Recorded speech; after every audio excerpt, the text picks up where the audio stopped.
What's up, guys? It's Hunter here with Wonderful Performance. I'm here at Coco Auto Service, which is one of our sponsored shops. So they sponsor us, give us access to a couple of bays. Before track days, we get 10% off some labor. I also just work here, so they're my bosses. And today I'm going to be doing all four corners of brakes on Betty. So, for those of you who don't know, Betty is my black NF Sonata. You can see her tucked behind there with the trunk open. And so that's just a winter car. We are up here in Ottawa, Ontario, Canada. So we deal with super long, briny, salty winters. So you will be watching me build two different cars at all times on this page, as I have the Drift Genesis for the summertime builds, and I have a Sonata or a Volkswagen or some piece of junk for the winter time.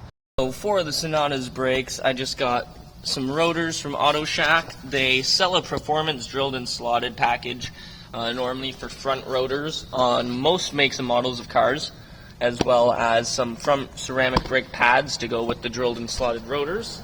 And then for rear pads, I'm using OEFs that I got through work. Any of these really work. You pick your poison. These are just cheap parts since it's for the beater. And I'm going to show you guys how to make sure that you choose the right direction for the rotors as they're directional, and also just make sure I show you some tips and tricks for getting the best performance out of your brake upgrade or maintenance. Shameless self-plug here as well. As we get the Sonata in, wheels off, and get it started, I just wanted to remind you quickly that if you are in the Ottawa, Gatineau, or Eastern Ontario area, and you need performance work, modifications, anything like that done, DM the Wonderful Day or Wonderful Performance Instagram pages. Leave us a comment on our YouTube videos down below, or you can just pop by Coco Auto Service. We're on Google. It's not hard to find. And alright, guys, so the Sonata's in the shop. First thing we got to do is get it up in the air and get the wheels off.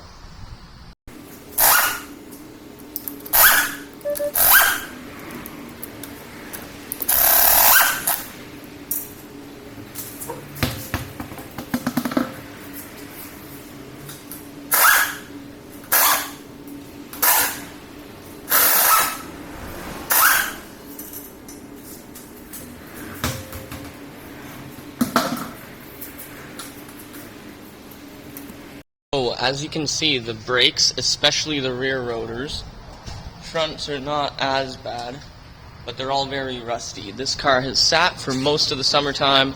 I was focusing on the Genesis, didn't have time to return the converter to this thing's exhaust, so it wasn't necessarily street legal. So now I have to do brakes that I don't necessarily think I had to do this winter. Make sure you drive your cars. Now everything's been lubed up, it's time to get going on the brakes.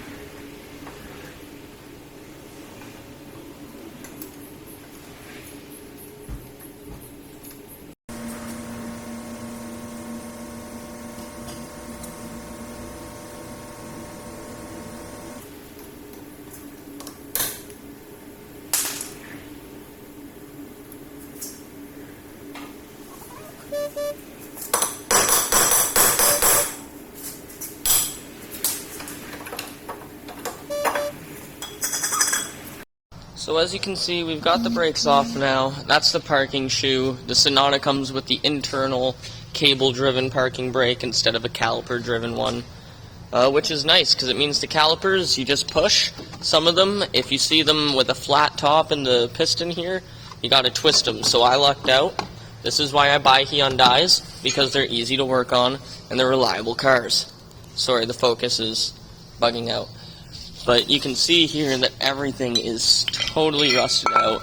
The inside of that rotor is finished. Just all of the brake dust coming off of this is pretty insane. And I was wrong. The pads don't actually have any life left on them.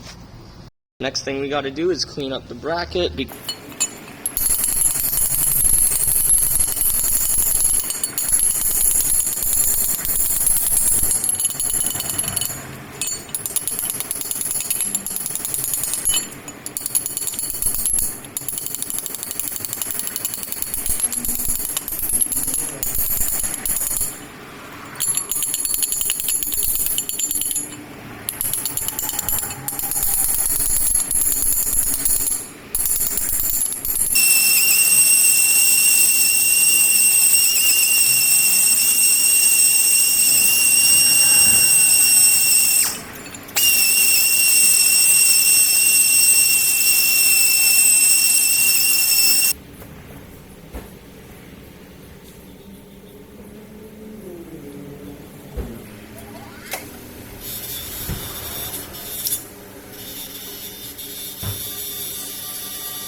bracket clean. I took the slider pins out, cleaned them, and always make sure that when you put the slider pins back in, you lubricate them. Use brake lubricant as well.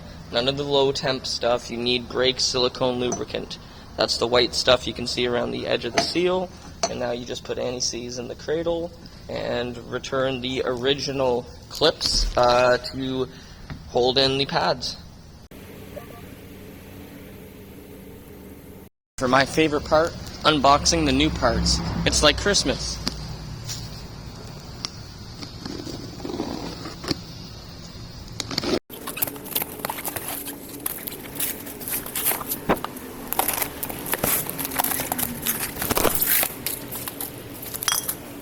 Now it's very important to check, make sure that, yes, we got the right piece. Now we just got to spray this off with some brake clean, put some anti-seize up on the hub, and we're good to go.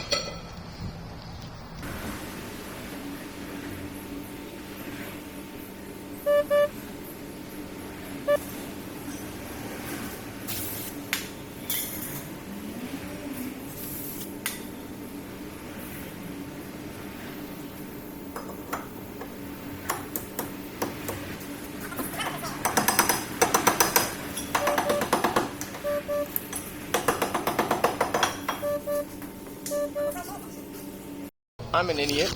I needed to make sure that the parking brake shoe was retracted. So now, my back left parking brake is no longer going to work, but it's a beater, so who cares?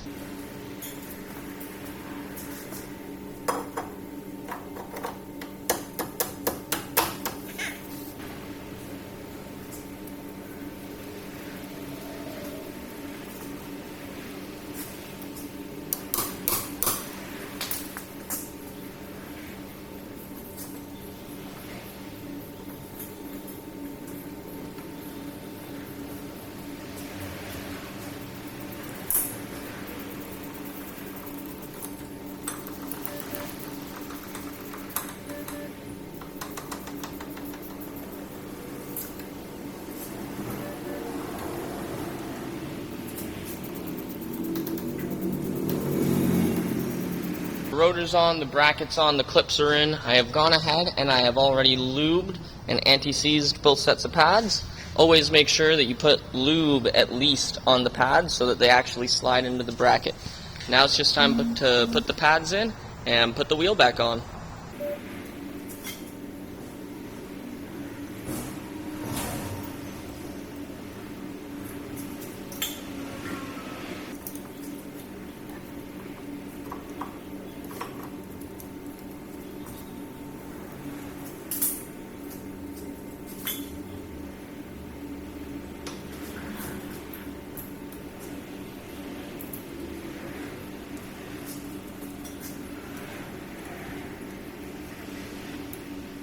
I managed to free it up, and it is definitely better sounding, even with a broken parking brake, than the old rusty pads and rotors with 5% pad left.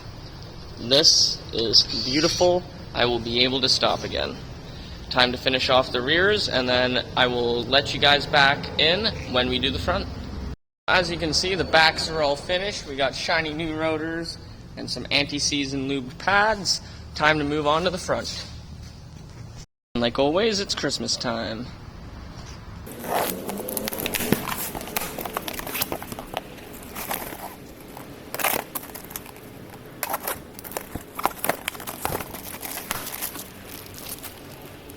So we've got our performance front rotor here. Now, these are directional rotors, so you want to make sure that these curves are going with the tread of your tire. So that means that this one is the left, because it will be cutting forward into the pads instead of reverse scraping off all of the pad. So make sure you always check drilled and slotted rotors.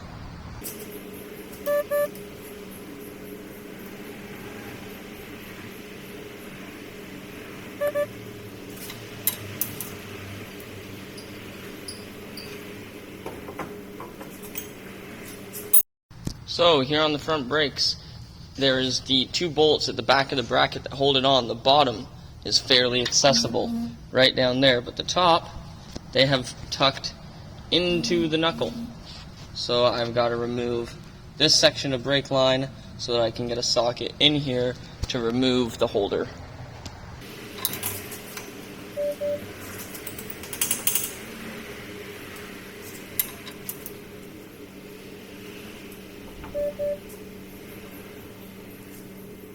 Now that we got that pesky cable out of the way, we can go ahead and zip the bracket off.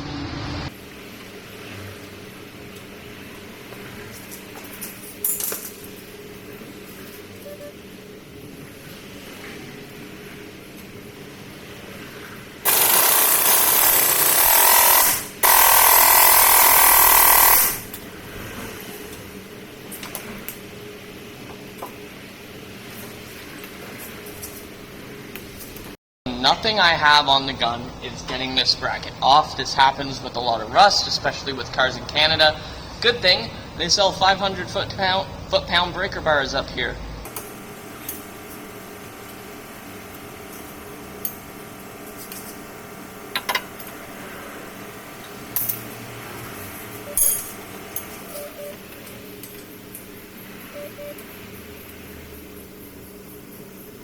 I'm gonna hit him with the gun again.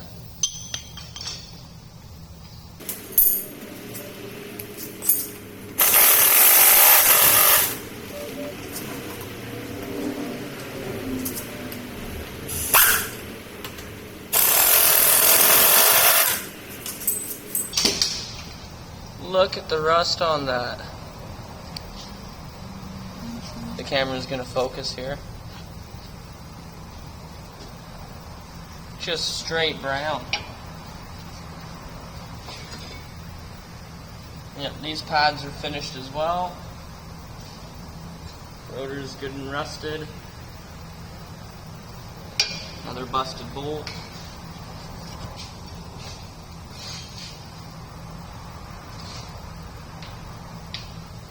Neither of these are tight.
A lot of you probably noticed me use the rubber mallet on the front face of this rotor and said, that's not normal. You're right, but when you put 5x115 instead of 5x114.3 rims on all 4 corners of your winter beater car, you stretch the lug nuts, or lugs, studs, whatever you want to call them. So yeah, all of these rotors have been hard getting on and off, but they do fit. The wheel still spins, the axle still works, so we will put the pads in, put the bracket on, and you guys will watch me clean the bracket first.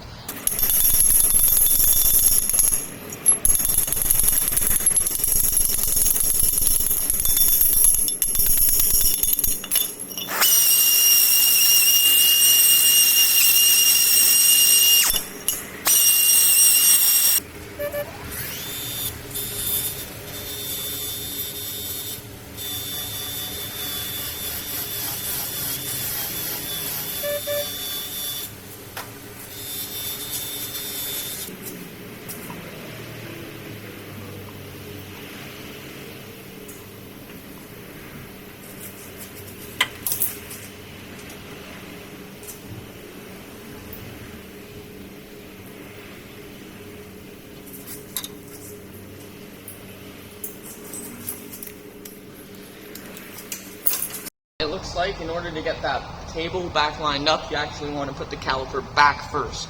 So now we're going to put the pads in so that we can finish off this job. New pads from AutoShack are good. They're the same as the old pads, so now we just got to lube up the ears, put some anti-seize on them, and we are good to go.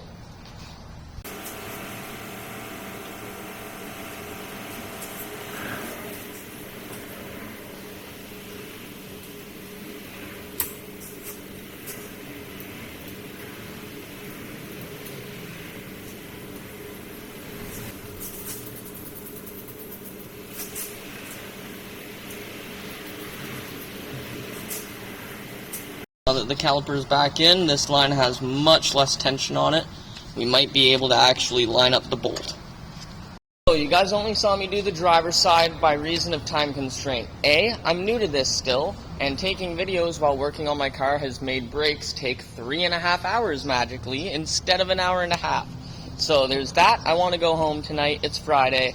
And there's also the fact that we are closing soon, and I also don't want to bore you. I don't want it to be a 5-hour long video of me doing brakes. So I hope you guys have enjoyed, and if you guys have any questions about modifications, mod list, or what you can do to make your car like mine, feel free to leave a comment in the comments down below.